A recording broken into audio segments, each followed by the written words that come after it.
Et si la science et l'humain s'alliaient pour littéralement transformer l'accompagnement du TDAH, c'est exactement ce qu'on va explorer aujourd'hui. Une rencontre fascinante entre la technologie de pointe et la puissance du lien humain. Allez, on commence avec un chiffre, 1 sur 6. On prend juste un instant pour y réfléchir. Qu'est-ce que cette proportion pourrait bien représenter, à votre avis, dans le contexte du TDAH? Et maintenant, regardez ce deuxième chiffre, 8%.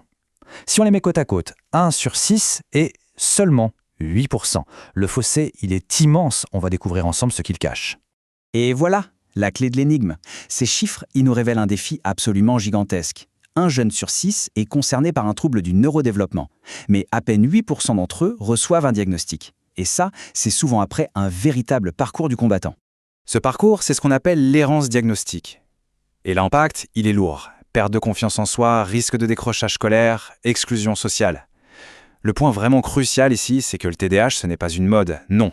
C'est un trouble neurodéveloppemental bien réel qui demande une reconnaissance et un accompagnement le plus tôt possible. Alors, face à ce défi, deux organisations, que tout semble opposer en apparence, ont décidé d'unir leurs forces. Avec une mission commune, révolutionner l'accompagnement. Voici donc les deux protagonistes de notre histoire. D'un côté, on a Okidia, une start-up technologique, et de l'autre, la Bulle du TDAH, une association. Deux mondes, oui, mais une seule et même ambition. Leur approche est vraiment brillamment illustrée ici. Okidia, c'est la précision scientifique. On peut l'imaginer comme un GPS de haute précision qui va cartographier le fonctionnement du cerveau. La bulle du TDAH, elle, c'est la force du lien humain. Un peu comme un phare qui guide les familles et qui brise l'isolement. Passons maintenant au cœur du sujet. Comment est-ce que ces deux piliers, la science et le lien, se combinent pour créer quelque chose de bien plus grand? Alors la grande question, c'est comment la technologie d'Okidia arrive-t-elle à rendre visible ce qui se passe dans le cerveau, ce qui, par nature, est invisible? Eh bien, la réponse, elle se trouve dans des jeux numériques sur tablette. Mais attention, ces jeux ne sont pas du tout anodins. Ils sont conçus pour analyser 4 flux de données absolument clés. Les mouvements des yeux, les gestes sur l'écran, les micro-expressions du visage et aussi les réponses à des questionnaires. Tout ça mis ensemble, ça crée une cartographie cognitive très détaillée. Et de son côté, la bulle du TDAH se positionne comme un véritable phare dans la tempête de l'incertitude. Sa mission, c'est d'offrir un espace de soutien, de briser ce sentiment d'isolement et de partager une information qui soit à la fois fiable et éthique. Concrètement, qu'est-ce que ça veut dire ? L'association fournit des outils pour naviguer au quotidien. Il faut imaginer une sorte de station-service pour explorateurs. On y trouve des groupes de parole pour échanger des astuces, des parcours de pair et danse pour être accompagnés par des personnes qui sont déjà passées par là, et la promotion de stratégies d'adaptation qui marchent. Et cette citation, elle résume parfaitement leur philosophie. La technologie amplifie l'humanité, et l'humanité donne un sens à la technologie. C'est vraiment le cœur de leur alliance. Tout est dit. J'aime beaucoup cette métaphore de l'expédition à haute montagne, elle est très parlante. Les chercheurs d'Okidia, ce sont les ingénieurs qui fournissent l'équipement de pointe, les cartes ultra précises, et l'association, la bulle, ce sont les guides expérimentés qui, eux, connaissent le terrain par cœur. Ensemble, ils assurent une ascension en toute sécurité pour les familles. Bon, voyons maintenant les bénéfices très concrets de ce nouvel écosystème de soutien qu'ils sont en train de bâtir. Qu'est-ce que ça change au final ? Premièrement, la crédibilité scientifique. En s'appuyant sur la recherche, ils amènent des preuves solides pour lutter contre les préjugés et pour diffuser des informations fiables.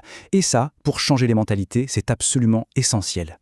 Deuxièmement, la co-construction d'outils adaptés. Ce qui est puissant ici, c'est que les familles, les premiers concernés, collaborent directement avec les chercheurs. Le but, développer des jeux psycho-éducatifs qui sont réellement utiles sur le terrain, pas juste dans un laboratoire. Le troisième bénéfice, c'est la transformation de la recherche en solutions pratiques. L'association prend les découvertes scientifiques, parfois complexes, et les traduit en stratégies concrètes, des choses applicables dans la vie de tous les jours. Et enfin, la création de parcours de soins hybrides. C'est l'alliance parfaite entre l'expérience vécue, la pérédance et l'expertise professionnelle. Ça garantit un accompagnement qui est vraiment complet, à 360 degrés. Alors, après la théorie, on a envie de voir la pratique, n'est-ce pas ? Comment cette belle collaboration prend-elle vie concrètement ? Eh bien, la voici en action.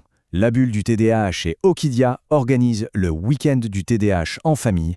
Et c'est bien plus qu'un simple événement. C'est une démonstration vivante, la preuve par l'exemple de leur partenariat. Le programme, il est vraiment conçu sur mesure pour toute la famille. D'un côté, pour les enfants de 7 à 12 ans, un atelier de robotique super ludique pour s'initier à la démarche scientifique en s'amusant. De l'autre, pour les parents et les adultes, des ateliers pour mieux comprendre le cerveau, découvrir des stratégies concrètes et bien sûr, échanger. Et là, il y a quelque chose de vraiment unique. C'est cette opportunité de devenir acteur de la recherche. Pendant l'événement, les enfants peuvent participer à l'étude EPIDIA. Et comment? C'est simple, en jouant à des jeux sur une tablette. Ils contribuent comme ça à une avancée scientifique majeure. Alors notez bien, l'événement aura lieu à Montpellier les 7 et 8 février 2026. C'est gratuit, mais attention, l'inscription est obligatoire et les places sont limitées, donc il ne faut pas attendre. Toutes les informations sont juste là. Finalement, cette initiative, elle nous montre peut-être la voie. Créer ensemble un monde où chaque famille touchée par le TDAH a vraiment les outils pour s'épanouir. N'est-ce pas ça le plus important ?